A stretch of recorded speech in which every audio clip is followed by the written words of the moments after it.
Teachers कभी ना हो। टीचर जो है कभी टाटा बिल्डर नहीं हो सकता है। उसके पास पैसा ज्यादा नहीं हो सकता है, उसके खर्चे चलते रहेंगे, लेकिन वो बहुत ज्यादा उसके पास पैसा होगा ऐसा संभव ही नहीं है। अगर है तो कोई जरूर नंबर 2 का काम कर रहा होगा। अच्छा। देखिए, जब कोई भी टीचर होता है तो पहले विद्यार्थी से तुरंत टीचर हो जाता है, उसका सिलेक्शन हो गया, अपॉइंटमेंट हो गया, तो वो भी एक तरह से विद्यार्थी ही रहता है, और जब तक वो विद्यार्थी है तभी तक टीचर है।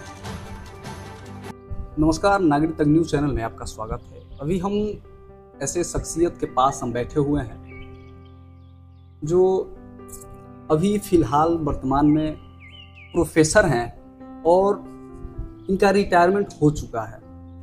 मैंने बताया प्रोफेसर हैं अभी और रिटायरमेंट हो चुका है, और इनसे हम सर से जानने की कोशिश करेंगे कि आखिर इनके पहले का जो परफॉर्मेंस था और अभी जो है इनमें अंतर क्या देख रहे हैं, और ये रिटायरमेंट हो गई इनकी और अभी कार्यरत हैं, इस पर हम कुछ बात करने की कोशिश करेंगे। काफ़ी जो चाहने वाले इनके स्टूडेंट हैं बहुत सारे हैं, हज़ारों की तादाद में स्टूडेंट यहाँ से पढ़ के चले गए हैं इनके अंडर में। तो ऐसे शख्सियत से हम बात करने के लिए आए हैं, अपने इन्फॉर्मेशन के लिए। हम कोई माइक लेके मीडिया पर्सन बन के नहीं आए हैं, व्यक्तिगत तौर पे हम कुछ जानने के लिए आए हैं। राइट। अपने के लिए जानने के लिए आए हैं कि ऐसे अनुभवी लोगों से कुछ सीखने को हमें मिले और शायद हमें भी आगे काम आए। तो एक छोटा सा इंट्रोडक्शन हो जाए आपका। मेरा नाम डॉक्टर ओम प्रकाश सिंह है। मैं पूरी जिंदगी फर्स्ट क्लास पास किया हूँ। 1990 जनवरी से कार्यरत हूँ department genetics and plant breeding में। फरवरी में मेरा रिटायरमेंट हो गया है। 17 लाख के अंदर 30 जून तक मैं कार्यरत हूँ। उसके पहले मेरा सिलेक्शन एग्रीकल्चर यूनिवर्सिटी कानपुर में हुआ था, कुछ कारणों से नियुक्ति नहीं हुई। मेरा बीपीएससी में क्लास 2 में हुआ था, जिसको मैंने कार्यभार ग्रहण नहीं किया। अध्यापन मेरा पैशन है, मुझे इसमें बहुत मज़ा आता है, और इस मज़े के लिए मैं हमेशा ज़िंदगी भर अध्यापक बना रहा और बना रहना चाहता हूँ। अच्छा, अभी आप बता रहे हैं कि मैंने बीपीएससी में सिलेक्शन नहीं लिया, और अभी मैं बैक बात अभी कर रहा था सर से, तो बता रहे हैं कि जहाँ मेरा सिलेक्शन होने वाला था वहाँ से लोग आपको बता रहे थे कि बोरा में भर के पैसा मिलता आपको। यस, वो बिहार पब्लिक सर्विस कमीशन का मैं रिटर्न दे चुका था। जनवरी 90 में यहाँ आया और यहाँ कार्यभार ग्रहण किया। रिटर्न का रिजल्ट आया, इंटरव्यू देने गया, इंटरव्यू में भी सिलेक्ट हो गया, फाइनली सिलेक्शन हो गया।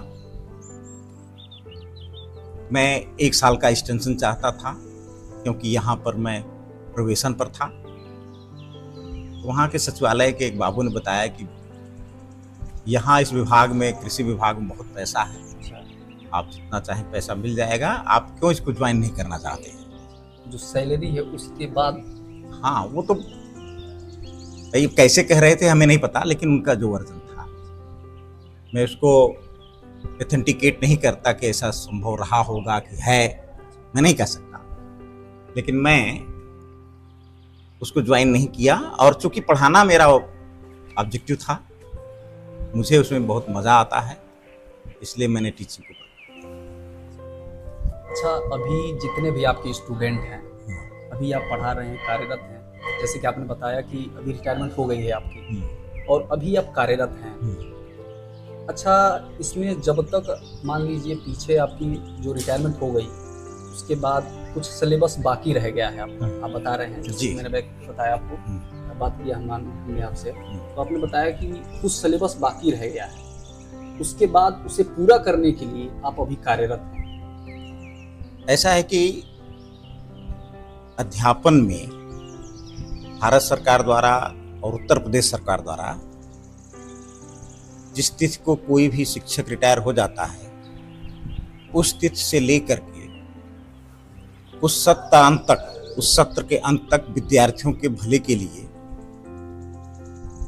वह पुनर्नियुक्त माना जाता है। उसमें सैलरी का कोई नुकसान नहीं होता है, यह व्यवस्था केवल विद्यार्थियों के हित में सरकार द्वारा प्रदान की गई है। तो यद्यपि मेरा जो जन्मतिथि थी उसके हिसाब से फरवरी में मैं रिटायर हो चुका हूँ और सत्र लाभ में 30 जून तक मैं कार्यरत हूँ, जिससे कि हमारे स्टूडेंट्स का जो काम अधूरा रह गया है वो पूरा हो जाए और 1 जुलाई से मैं इस महाविद्यालय मुरली मनोहर टाउन स्नातकोत्तर महाविद्यालय से मुक्त हो जाऊंगा। अच्छा, मैं एक अभी पर्सनली सवाल पूछना चाहता हूँ कि जितने भी लोग यहाँ तक आते हैं करीबन टॉपर रहते हैं, या अभी आपके 12th में आपको याद है कितना मार्क्स था आपका?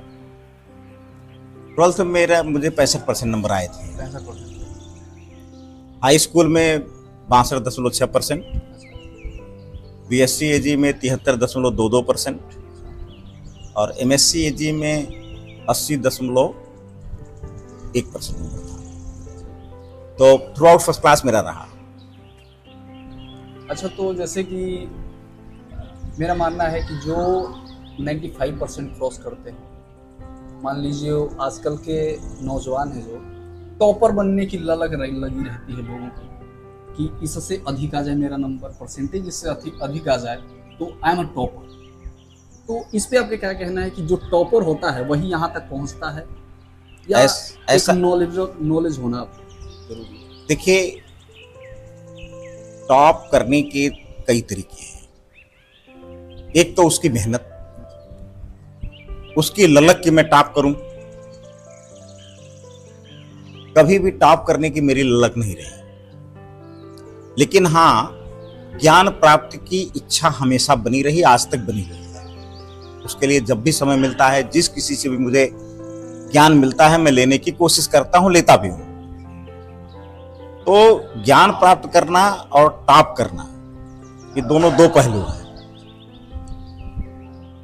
अगर आपको ज्ञान प्राप्त है तो आगे आप ही सफल होंगे, आप टॉप किए हों या न किए। हाँ, नंबर अच्छा चाहिए, क्योंकि अगर आप नंबर अच्छा नहीं पाएंगे तो स्क्रीनिंग में आप छट जाएंगे और फिर आपका कोई फर्दर सिलेक्शन होने की चांसेस काफी धीमा हो जाएगा। इसलिए नंबर तो अच्छा चाहिए ही, लेकिन जरूरी नहीं कि आप टॉप करिए। तो जिसको जहां से ज्ञान चाहे आप वहां से लीजिए। हाँ, टॉपर बनने की कोई जरूरत नहीं है, सफल नहीं, होने के लिए। आप जो है मानसिक तनाव में मत रहिए कि हम टॉप ही करें, लेकिन ज्ञान के प्रति आपकी तृष्णा हमेशा रहनी चाहिए कि हमें अधिक से अधिक ज्ञान मिले। अगर ज्ञान है तो आप टॉप भी करेंगे और न भी टॉप करेंगे, एक दो एक नंबर से अगर नहीं टॉप किए तो सेहत पे कोई गम नहीं होना चाहिए कि हमने टॉप नहीं किया, क्योंकि जिंदगी गणित नहीं है कि 2 + 2 = 4 होगा। ये भिन्नता पाई जाती है कि 0 से लेकर के 10 तक जिंदगी का वैल्यू आती है। तो ये मैथमेटिक्स नहीं है कि 2 + 2 = 4। ये 0 भी हो सकती है और 10 भी हो सकती है, 2 + 2 = अभी मैं आपका जो यहाँ पे है, अभी आप साइड से दिखाइए। जो आप दिखाएंगे तो यहाँ पे एक बुक पड़ी हुई है, हमने सर से बात की कि जहाँ से ज्ञान चाहे वहां से आप लीजिए, तो ये आपकी बुक है। ये तो ये पढ़ाते हैं, अभी खुद पढ़े हैं? नहीं, ये कृषि से संबंधित बुक है। अभी मैं इसको पढ़ा नहीं हूँ, अभी मेरे एक छात्र ने मुझे गिफ्ट किया है। अच्छा। और अब इसको ले जाऊंगा और घर पे पढ़ूंगा कि देखें इसमें क्या लिखा हुआ है। ये मंत्री जी हैं डॉक्टर मनसुख मांडविया, उनकी लिखी हुई किताब है। तो मोदी गवर्नमेंट के ये मंत्री हैं, रेल विभाग के मंत्री हैं। इस किताब को पढ़ूंगा। अच्छा, आपके दिमाग में जो आपका किस्सा आता हो कि मेरे अभी जो बीता हुआ समय है उसमें कोई आपको ऐसा स्टूडेंट दिखा हो, छात्र दिखा हो जो अजीब लगा हो कि मेरे जीवन में ऐसे स्टूडेंट कभी नहीं आए, जो मुझे अजीब लग रहा है ये भाई हमें पढ़ाने में या कुछ भी कार्य करने में? देखिए, यह प्रत्येक अध्यापक का गुण होना चाहिए और मैं खुशनसीब हूं कि ज़्यादातर ईश्वर ने मुझे वो शायद गुण से नवाजा है कि अगर खराब भी स्टूडेंट मेरे साथ आ जाए और वो कुछ दिन हमारे साथ रह ले तो 2 स्थिति होगी। या तो अपने गलत रास्ते के कारण वो मुझे छोड़ के चला जाएगा, और या तो वो देश का एक बहुत अच्छा नागरिक बन जाएगा। तो चूंकि यहां सत्यता पर आधारित है, जो भी रिसर्च एक्सपेरिमेंट किए जाते हैं उनके डाटा ओरिजिनल लिए जाते हैं, उनको गहराई में पढ़ाया जाता है, उनको उनकी इच्छा को शांत किया जाता है, उनके ज्ञान जो प्राप्त करना चाहते हैं उसको दिया जाता है। इसलिए लड़का सुधर जाएगा अगर हमारे साथ है, पक्का सुधर जाएगा, और नहीं सुधरेगा तो अपने आप ही मुझे छोड़ चला जाएगा। मैं उसके पीछे नहीं पड़ूंगा कि तुम मुझे छोड़ के जाओ। तो कैसे सुधरेंगे? पीट के? नहीं, वो टीचर्स का सबसे बड़ा हथियार उसकी आवाज होती है, उसका मोटिवेशन होता है। यदि कौन ऐसा आदमी है दुनिया में जो आगे नहीं बढ़ना चाहता? हर कोई चाहता है सुख से रहें, आराम से रहें, लोग मेरा सम्मान करें, मुझे इज्जत करें। और सम्मान और इज्जत तभी मिलता है जब आपके पास कुछ आपका वर्दी हो, कुछ आपका वैल्यू हो, और उसके लिए आपको पढ़ना पड़ता है, ज्ञान प्राप्त करना है, और पुस्तक से बढ़िया आपका कोई दोस्त नहीं हो सकता। और टीचर वह होता है जो अपने विद्यार्थियों के भले के लिए अपने अधिकतम स्तर पर जाके उनकी मदद करे, चाहे उनकी आर्थिक सहायता की जरूरत पड़े तब भी करे, सामाजिक का करे, उसके विकास के लिए, उसके अच्छे नागरिक बनाने के लिए जो भी जरूरत पड़े टीचर को करना चाहिए। और मैंने पूरी जिंदगी कोशिश की है कि अच्छे लोगों को अच्छे नागरिक बनाऊं। अच्छा, अभी आप तक छड़ी उठाए हैं नहीं उठाए किसी पे? नहीं, कभी जो है 35 साल में मैंने किसी को तू कह के नहीं बुलाया है, कभी नहीं। हाँ, डांट पिलाई है अगर कोई गलत काम कर रहा है तो इतना अधिकार भी है, तो और वो भी मेरा कर्तव्य भी है कि गलत रास्ते पे जाते हुए विद्यार्थी को सही रास्ते पे लाने के लिए उसको समझाया भी जाता है और कभी कभी डांटा भी जाता है। अभी मैं बता दूं कि जिस शख्सियत के पास मैं अभी बैठा हुआ हूँ, इधर दिखाई इनके शिष्य भी हैं, स्टूडेंट रह चुके हैं, और इस बात से मैं एग्री करता हूँ कि मैं अगर बैठ के यहाँ पे अभी बैक स्टेज मैंने बात किया सर से, तो नरमियत आपको चेहरे पे आपको दिख रही होगी। और शिक्षा का सबसे बड़ा हथियार ये होता है कि नरमियत होती है। शिक्षा झलकता है नरमियत से, लहजा से और बातों से झलकता है कि कितनी शिक्षा है लोगों में। और मैं शिक्षा की तुलना में अपना और सर से नहीं कर रहा हूँ, क्योंकि मैं शून्य के बराबर हूँ। सर के अभी जो प्रोफेशन है सर, शिक्षा के मामले में मैं शून्य के बराबर हूँ, और सीखने के लिए मैं यहाँ पे आया हुआ हूँ सर से कि कुछ बातें हों और मैं सीख सकूँ कि आगे मुझे काम आए। तो अभी आगे आप जब जिस पद पे हैं, अभी आप रिटायरमेंट ले लिया आपने, अच्छा आगे आप क्या करेंगे? ये यक्ष प्रश्न है। अभी मेरे पास कोई मकान नहीं है। अच्छा, तो सबसे पहले एक अपने रहने के लिए घोंसला बनाऊंगा। अच्छा, रिटायरमेंट के बाद? रिटायरमेंट के बाद। अच्छा, अभी तक आपके पास मकान नहीं है? न मकान है न कार है। अच्छा, बाइक से चलता हूँ, पहले साइकिल से चलता था, बाद में हमारे दोस्तों ने जबरदस्ती मुझको बाइक खरीदवा दी तो बाइक से चलता हूँ। और अब उम्र भी बढ़ रही है तो हो सकता है आगे जरूरत पड़े कि मुझे कार लेना पड़े, लेकिन अभी तो फिलहाल न मेरे पास कार है न मकान है। और रिटायर होने के बाद बनवाऊंगा। अभी सर का प्रत्येक क्लास जो है अच्छा लगभग 2.5-3 घंटे का होता है। अच्छा, एक क्लास? सर किसी भी क्लास में जाते हैं 2-2.5 घंटे से नीचे नहीं पढ़ाते हैं। और हर क्लास में जितने भी विद्यार्थी हैं, चूँकि मैं अपना अनुभव बता रहा हूँ, मैं जब BSc फर्स्ट ईयर में आया तो मैं सबसे पहले किसी एग्रीकल्चर के किसी टीचर को जाना तो सर को ही जाना। सर का यह था कि जो BSc AG में नए लड़के आते हैं तो पहले दिन का एग्रीकल्चर का इंट्रोडक्शन क्लास सर का ही रहता है, और वो 2-2.5 घंटे का रहता है। हम पहली बार आए और सर का क्लास जब हम क्लास में अटेंड किए सर का क्लास, तो हमें लगा कि क्या बोरिंग विषय पढ़ा रहे हैं? नहीं, बोरिंग विषय नहीं, क्योंकि एग्रीकल्चर के बारे में हम लोग जो है किसी बैकग्राउंड से ही आते हैं।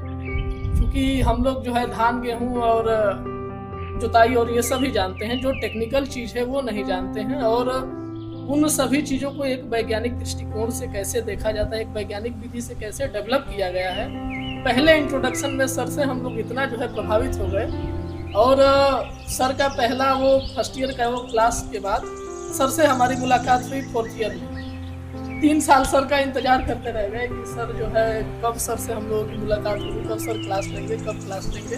और जब फोर्थ ईयर में आए तो फोर्थ ईयर में हम लोगों का एक अलग जुनून रहता था सर का क्लास करने के लिए।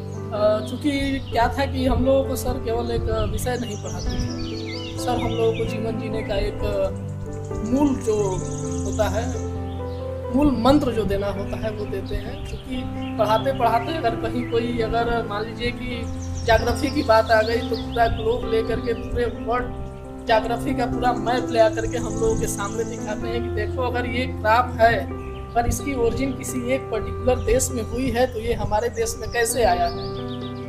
तो ये पूरा विस्तार, और वही नहीं सर के विचारों से भी हम लोग बहुत प्रभावित होते हैं और सर से हम लोग बहुत कुछ सीखना चाहते हैं। कभी भी आज भी हम लोग कभी भी समय मिलता है, जब भी छुट्टी होता है तो हम लोगों का ये प्रयास रहता है कि सर के साथ जरूर एक आध घंटा बिताएं और सर के अनुभव से कुछ सीखें। तो सर के आप स्टूडेंट हैं, तो अभी आप कौन से कार्य कर रहे हैं? मैं सर का विद्यार्थी हूँ और MSc AG में मेरा जो है फ्रेंचमिन पे रिसर्च था, मेरे जो है रिसर्च के एडवाइजर थे सर। और मैं अभी इंडियन पोटैश लिमिटेड में रिसर्च असिस्टेंट काम कर रहा हूँ। और वहाँ भी जो है हम लोगों का जो इंटरव्यू हुआ था कि इंटरव्यू ही आपका ये दर्शाता है कि आप कितना चीज़ सीख करके आए हैं और जो है क्या नहीं सीखे। क्योंकि अब हम लोग कॉलेज से पढ़ के आए हैं तो बेसिकली हम लोगों का जो है सीधा सीधा कंपटीशन रहता है यूनिवर्सिटीज़ के लड़कों से, ठीक है। कहीं हम लोग ऐसे जगह पे जाते हैं जहाँ यूनिवर्सिटी के भी लड़के आए हुए हैं और हम कॉलेज से भी गए हैं, कॉलेज को रिप्रेजेंट कर रहे हैं। तो एक पहले से ही लोगों के मन में एक ये बन जाता है कि ये कॉलेज से पढ़ के आए हैं तो इनको बहुत जानकारी नहीं होगी। क्योंकि अब हमारे इंटरव्यू का कुछ ऐसा ही कुछ किस्सा था। अब हमसे जितना भी हमारे रिसर्च से संबंधित जो भी प्रश्न हुए और मैंने उनको बताया, अपना थीसिस लेके गया था साथ में, तो उन्होंने मैं मांगा नहीं कि दिखाओ, अंत में उन्होंने कहा कि अपना थीसिस हमें दिखाओ। तो हमने दिखाया और फिर उन्होंने कहा कि कॉलेज में भी इस प्रकार से कराया जाता है। हमको ताजुब है कि यूनिवर्सिटीज़ में ऐसा नहीं होता है और कॉलेज के लड़के सीमित संसाधन में भी बहुत आगे जा रहे हैं और बहुत अच्छा कर रहे हैं। इसके लिए इस सबका सारा श्रेय जो है सर को जाता है और यहाँ जितने भी प्रोफेसर हैं एग्रीकल्चर डिपार्टमेंट में उन सब को जाता है। बहरहाल सर जो है अभी रिटायरमेंट लेने वाले हैं, लेकिन जो है ये कॉलेज के लिए लेने वाले हैं। हम लोगों के लिए आजीवन हम लोगों के प्रेरणा के स्रोत हैं। और मैं सर से खुद इस प्रश्न को जानना चाहूँगा कि सर जो है 3-3 घंटे प्रत्येक क्लास में पढ़ाते थे, क्योंकि BSc AG का भी क्लास लेते थे, MSc AG का भी क्लास लेते हैं। उसके बाद से सर प्रिंसिपल भी थे तो पूरा कॉलेज का मैनेजमेंट संभालते थे। ये सब इतना एनर्जी सर आपके पास कहाँ से आता था? क्योंकि हम लोग एक छोटी सी संस्था में अभी काम कर रहे हैं तो हम लोगों को लगता है अरे बहुत बर्डन हो गया है और जो है बड़ा मुश्किल हो रहा है सबको बैलेंस करने के लिए। तो सर ये मंत्र जो है हम लोगों को भी कुछ बताइए कि सर ये कैसे वर्क बैलेंस करते थे आप सब? अगर आप के अंदर पैशन है और आपने निर्धारित कर लिया कि आज का काम आज पूरा करना है, या आपने लाइफ में एक टारगेट बना लिया कि इसको पूरा करना है, तो एनर्जी अपने आप ही अंदर से आती है। और उसके लिए आपको अच्छा खाना चाहिए और लोग आपकी इज्जत करें, और इज्जत तभी करेंगे जब आप लोगों को कुछ देंगे। जब आप किसी को कुछ देंगे तभी इज्जत करेंगे, ऐसे नहीं इज्जत करेंगे। तो इसीलिए मैं अपना जो हमारे पास जितना भी था, जो कुछ भी मैं अपने विद्यार्थियों को देना चाहता था, दे देता था। उसमें घंटे नहीं देखे जाते थे कि एक पीरियड है तो पीरियड खत्म हो गया चल दो। जब तक कोई टॉपिक शुरू किए हैं, जब तक स्टूडेंट सेटिस्फाई नहीं हो जाता है, तब तक मेरा क्लास चलते रहता था। मैंने अगर आप मेरी पूरी वीडियो देखेंगे तो स्टेप बाय स्टेप हम बढ़ते चल रहे हैं। जो सर हैं, प्रोफेसर हैं, इनके रिटायरमेंट की ओर, कि आखिर जो शुरुआती दौर था आपका, वहाँ से लेकर अभी यहाँ तक रिटायरमेंट के दौर तक क्या परेशानियाँ आई, क्या तकलीफ़ें आई और इनको मज़ा किस में आ रहा है। आपने देखा कि स्टूडेंट को पढ़ाने में मज़ा आने लगा जब टीचर को, इससे बड़ी बात क्या हो सकती है? टाइम कटने में समय नहीं लगता। देखिए, जब कोई भी टीचर होता है तो पहले विद्यार्थी से तुरंत टीचर हो जाता है, उसका सिलेक्शन हो गया, अपॉइंटमेंट हो गया, तो वो भी एक तरह से विद्यार्थी ही रहता है। और जब तक वो विद्यार्थी है तभी तक टीचर है। तो टीचर बनने के लिए सबसे पहले विद्यार्थी बनना पड़ता है। उस समय उसको उतना ज्ञान नहीं रहता है जब वो ज्वाइन करता है, बहुत चीजों में वह स्वयं कंफ्यूज रहता है। लेकिन जैसे जैसे टीचिंग एक्सपीरियंस बढ़ता जाता है, उसके सब्जेक्ट की क्लैरिटी होती जाती है और उतना ही बढ़िया अपने स्टूडेंट पढ़ा पाता है। तो इसीलिए रिटायरमेंट की एज जो है वो 62 कर दी गई है। लेकिन रिटायर्ड टीचर्स को, क्योंकि दो पहलू है, एक तरफ होता है कि नए नौजवानों को रोजगार चाहिए, नौजवान टीचर में भर्ती हों, और दूसरी तरफ वे टीचर्स हैं जो लंबी समय तक सेवा दे चुके हैं, लड़के बहुत संतुष्ट हैं। वो गवर्नमेंट अगर उनको फिर से 2-3 साल का समय और दे दे तो स्टूडेंट के लिए भी बेहतर होगा, टीचर के लिए भी बेहतर होगा। अच्छा, जितने भी आपने बताया कि ये बेरोजगारी जो अभी जो इसका सीमा तय कर दिया गया है, चरम सीमा पे नहीं, चरम सीमा कोई होती नहीं, रेस्पेक्टिव होती है, कभी ज्यादा हो सकती है, कभी कम हो सकती है। और नौकरी को हम बेरोजगारी मान लें, ये सही नहीं है। टीचिंग का काम जो है वह टीचिंग करना है।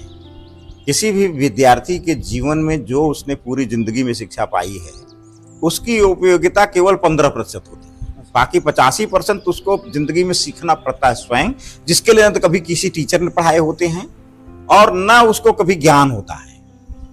जैसे अगर मान लीजिए कृषि का विद्यार्थी है, कोई व्यापार करने जा रहा है, तो उसको कृषि की पढ़ाई किया है, व्यापार कैसे किया जाता है इसकी पढ़ाई तो की नहीं गई है।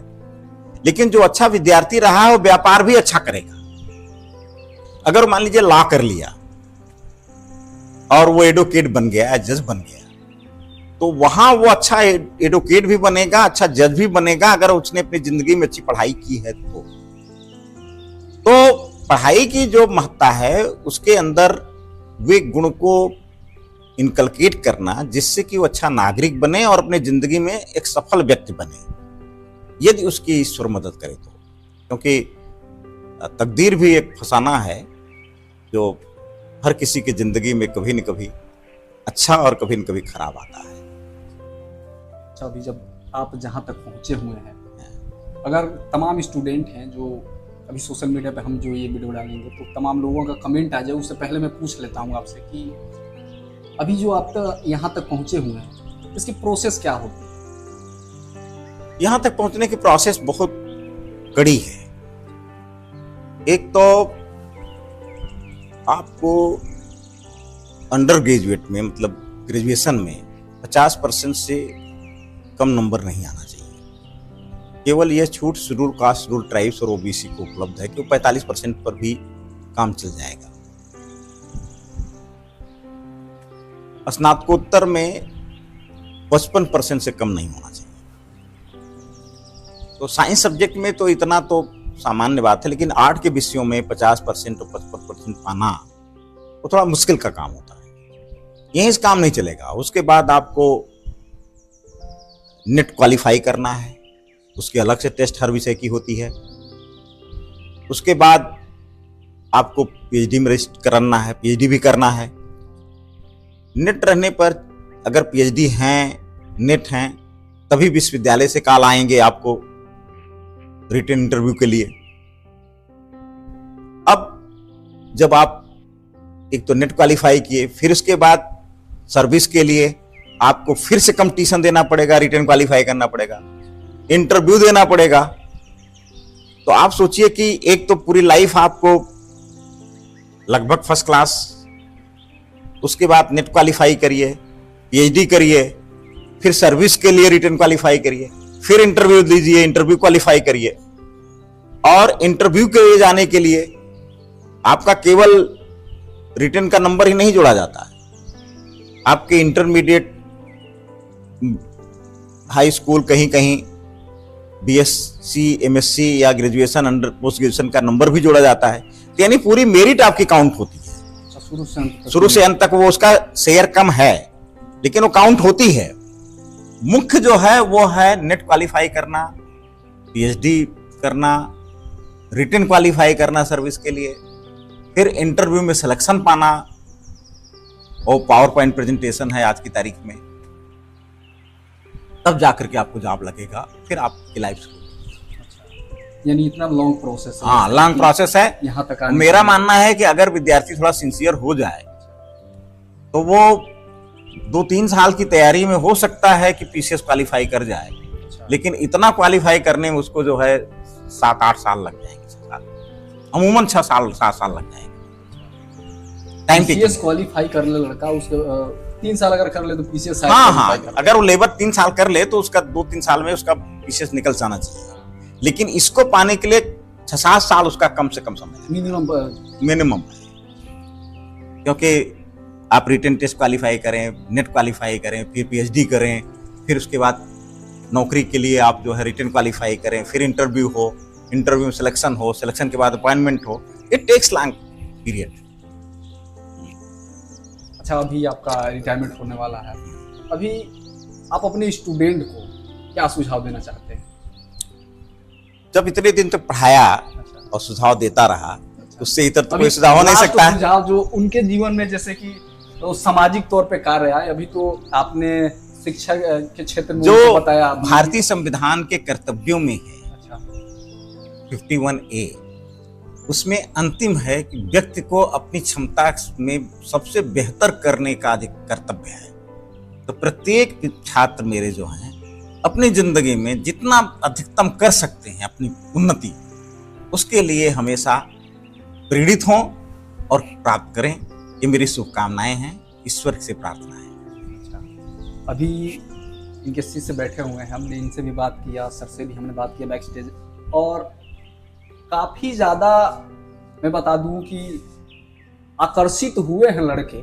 तो हमने आपके जो स्टूडेंट हैं, हमने 3-4 लोगों से हमने बात की अभी यहाँ आने से पहले, तो जितना सेटिस्फाई हैं आपसे पढ़ते हुए जब थे, पढ़ रहे थे लड़के तब, और अब भी आप उतना पढ़ाने में सेटिस्फाई थे या नहीं? उससे ज्यादा, जितना पढ़ाने में अगर सेटिस्फाइड नहीं होते तो मैं दूसरा कोई स्थान ढूंढ लिया होता। अच्छा, तो बोरा भर के नोट वाला? नहीं, बोरा भर के नोट की बात नहीं है, मतलब हो सकता है मैं विश्वविद्यालय भी चला गया होता। अच्छा। कोशिश करता, मैंने कोशिश ही नहीं की। कोशिश इसलिए नहीं की कि बलिया उत्तर प्रदेश का सबसे पूर्वी का किनारा है, बिहार से सटा हुआ। तो बलिया में जैसे बहुत अच्छे लोग या बहुत मेरिटोरियस लोग जल्दी रहना नहीं चाहते हैं, कोशिश करते हैं कि यहाँ से भाग करके लखनऊ चले जाएं, दिल्ली चले जाएं, पटना चले जाएं, बनारस चले जाएं, लेकिन मैंने कभी कहीं फार्म नहीं डाला। मेरा मानना था कि यहाँ आने के बाद प्रिंसिपल के लिए 1-2 बार अप्लाई किया, लेकिन नहीं हुआ। एक बार तो मेरी एज ही इतनी कम थी कि सिलेक्शन में बोर्ड ने कहा कि आप इतने यंग लगते हैं, आप प्रिंसिपल क्या सब करेंगे। अच्छा।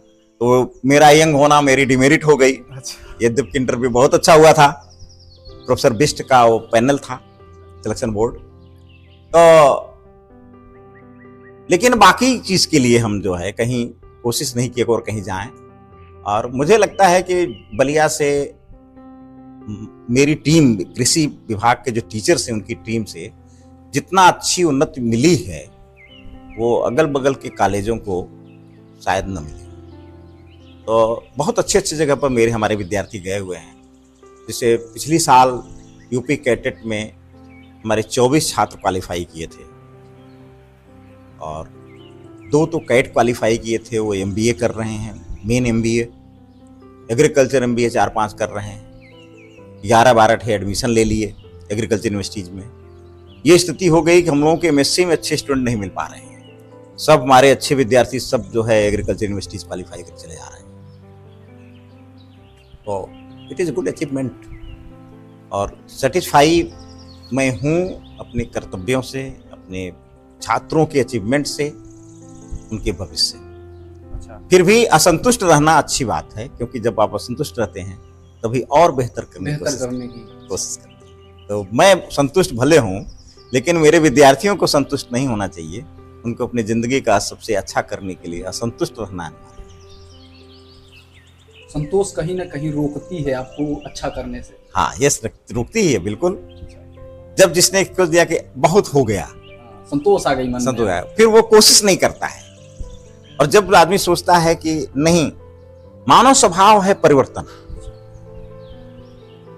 अगर वो परिवर्तन के लिए लालायित है तो असंतुष्ट है, असंतुष्ट है तो वो बेहतर होकर।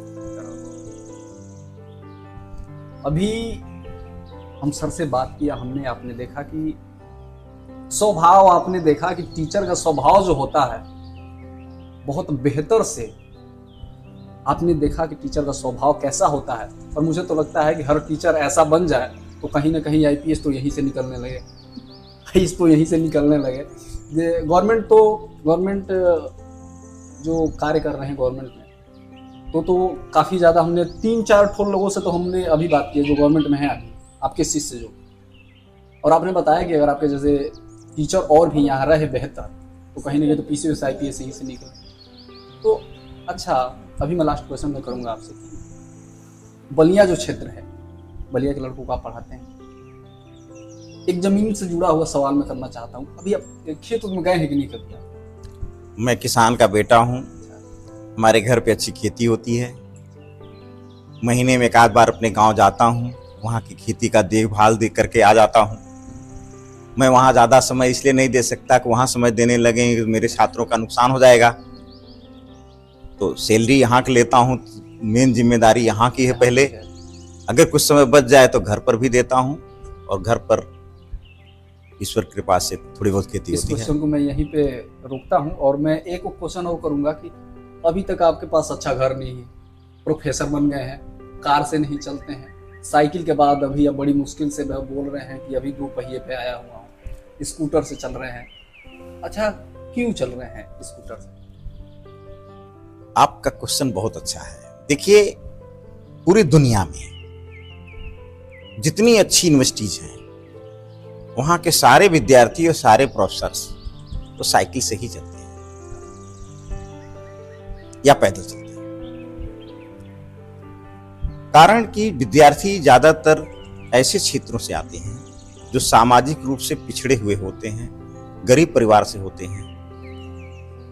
और अगर टीचर्स कार से आए, बहुत ज़्यादा अपने ऊपर पैसा खर्च कर रहे हों, उनमें बुराइयां हों, तो विद्यार्थियों का टीचर रोल मॉडल कहीं न कहीं रहता ही है। कभी कभी आप देखे होंगे नर्सरी में या प्राइमरी में पढ़ रहा है, टीचर गलत ही बह दिया है, लेकिन माँ बाप से लड़का लड़ जाता है, बच्चा लड़ जाता है, बच्ची लड़ जाती है कि नहीं मैडम ने कहा है, जो कहा है वही सही है, तो उसके लिए वो टीचर रोल मॉडल होता है। तो अगर टीचर साइकिल से आता है, टीचर सामान्य रहता है, तो बच्चों में भी सादा जीवन उच्च विचार की भावना बढ़ती है, जिससे उनको भ्रष्टाचार से या दूसरे गलत कामों से बचाती है वो उनका व्यवहार।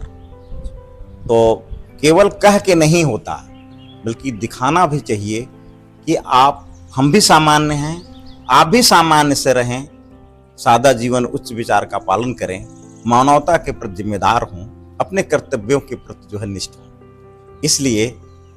इसलिए साइकिल से चलना चाहे बाइक से चलना ये ज्यादा इंपॉर्टेंट है अपेक्षाकृत की बड़ी गाड़ी में चलना, क्योंकि simple living and high thinking में Yes. ये नहीं आता कि आर्थिक कोई थी नहीं है कि नहीं, आर्थिक हो, टीचर्स आर्थिक कभी condition ना हो। टीचर जो है कभी टाटा बिल्डर नहीं हो सकता है, उसके पास पैसा ज्यादा नहीं हो सकता है, उसके खर्चे चलते रहेंगे, लेकिन वो बहुत ज्यादा उसके पास पैसा होगा ऐसा संभव ही नहीं है। अगर है तो कोई जरूर नंबर 2 का काम कर रहा होगा। अच्छा, तो नंबर 1 का पैसा तो बहुत अच्छा है, लेकिन महंगाई के कारण उसका जीवन जो है सादा ही रहता है। और एक ऐसा प्रोफेशन है जिसमें अगर आप बाहर जाते हैं सोसाइटी में तो 50 आंखें आगे और 50 आंखें पीछे आपको जांचती रहती हैं, आप कैसे उठते हैं, कैसे बैठते हैं, कैसे खाना खाते हैं, कैसे व्यवहार करते हैं, क्या खरीदते हैं। तो एक तरह से सोसाइटी के ऑब्जर्वेशन में हमेशा टीचर रहता है, क्योंकि उसके विद्यार्थी कहीं मिल जाएंगे, कहीं विद्यार्थी के पेरेंट्स मिल जाएंगे, तो देखते हैं कि टीचर क्या कर रहा है। तो इसलिए उसको अगर कोई दूसरा सोसाइटी का आदमी कोई गलत काम करे, क्योंकि समाज में हर तरह के लोग हैं, उतना महान क्वेश्चन नहीं उठेगा। लेकिन अगर वही कोई टीचर कर दे तो पूरे क्षेत्र में, कभी कभी देश तक में ये हो जाएगा कि अरे ये टीचर ये गलत काम कर रहा था। तो ये एक पवित्र पेशा है जिसमें मानवता, पवित्रता, इसको विद्यालय, महाविद्यालय कहा जाता है। ये विद्या का मंदिर है, और मंदिर हमेशा पुजारियों के लिए होता है। वहां पुजारी बन के आप जाएंगे तब आप कुछ पाएंगे, अगर राजा बन के जाएंगे तो वहां से कुछ नहीं मिलेगा। टीचर एक ऐसा गौरवान्वित पद है जो सर ने बताया कि सोसाइटी को डिफाइन करता है कि आपकी सोसाइटी कैसी है। टीचर ऐसा गौरवान्वित पद है जो उनको गलत करने से रोकता है कि अगर मैंने ये गलत किया तो हमारे बच्चों पे इसका बहुत बुरा इफेक्ट पड़ेगा। टीचर एक ऐसा पद है जिससे लोग प्रभावित होते हैं और टीचर की तरह बनना चाहते हैं कि ये टीचर हमारे लिए रोल मॉडल है, तो हम इनके जैसे बने और आगे बढ़ने की कोशिश करें। अभी नरमियत, लहजा जो भी है और टीचर की जो गौरवान्वित पद है उससे हम प्रभावित हैं, इनके टीचर प्रभावित हैं। जो इनके टीचर रहे होंगे वो कितना अच्छा रहे होंगे। जो उनका एक शिष्य, अभी मैं बहुत पीछे चला गया, उनका एक शिष्य एक टीचर बन के एक प्रोफेसर बने और बच्चों को हर देश में, मैं कहूँ कि हर देश में भेजने का प्रयास किया जिन्होंने, और हजारों स्टूडेंट यहाँ से निकले हैं।